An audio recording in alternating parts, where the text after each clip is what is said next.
Unang umaga sa Dubai. Init na init tapos wala pa yung aking sasakyan. Kaya ngayon samahan nyo akong kunin yan. Pero bago ko simulan ng kwentong ito, hayaan nyo muna na magpakilala ako. Ako nga pala si Mr.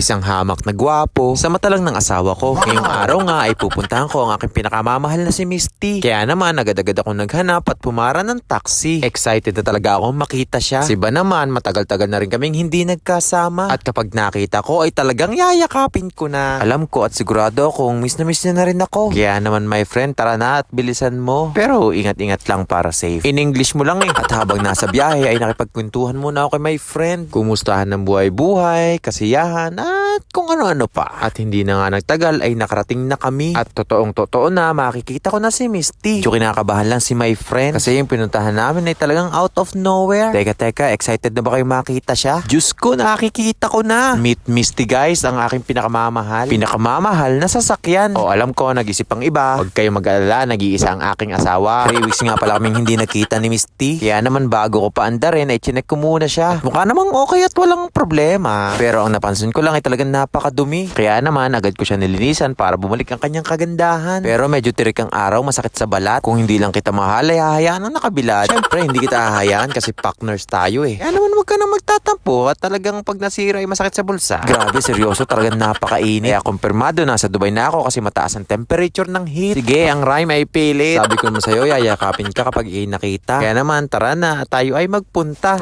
sa grocery para mamili. Pero hindi ko na pinakita kasi pagpunta ko dyan, wala naman yung aking hinahanap. Kaya naman, si Mr. ay bumalik ng luhaan. Alala ko, dapat ko palang ikabit yung binili ko. Kaya naman, akin na lang inilagay at tuwan-tuwa talaga ako. Konting dekorasyon lamang ay talaga nakakapagpasaya. Nakarating na nga ako dito sa grocery at talagang ako'y ginabi. Anong ang oras na ay talagang hindi pa ako nakakapamili. Konting delay pa ay patay ako sa asawa ko na rep. Dapat daw ihabilin dito, malalaking bag. Baka daw may maislid na walang bayad. Bumili na nga ako ng tenga ng baboy, peno pang lahok, dilatang giniling, cup noodles, pata ng baboy, baboy adobo cut, baboy minudo cut. Pinakat ko na rin pala ang pata, baboy pang baba. Siyempre ang paborito kong mega, toyo suka para sa adobo at kung ano-ano pa. Santol, sintol, saba para sa panlaba. Hindi sabang saging ha. At ayun nga, natapos na ako sa pamimili. Inilagay na sa sasakyan para makauwi. Ramdam ko na nga dyan yung antok. Nag-a-adjust pa ako sa oras. Dapat ngayon 4 na oras na akong tulog. Advance kasi ng 4 na oras ang Pilipinas kaysa sa Dubai. Kaya naman it takes time talaga para makasanayan. Kapag may 3 araw pa, siguradong sanay na ulit ako. Pero sa ngayon, nasa AC ko talagang tulog na ako. Tapos sumubay pa ari, di magkasya sa likod ang aking mga pinamili. Kaya naman, no choice ako, ilalagay ko talaga sa gitna. Kesa naman iwanan ko din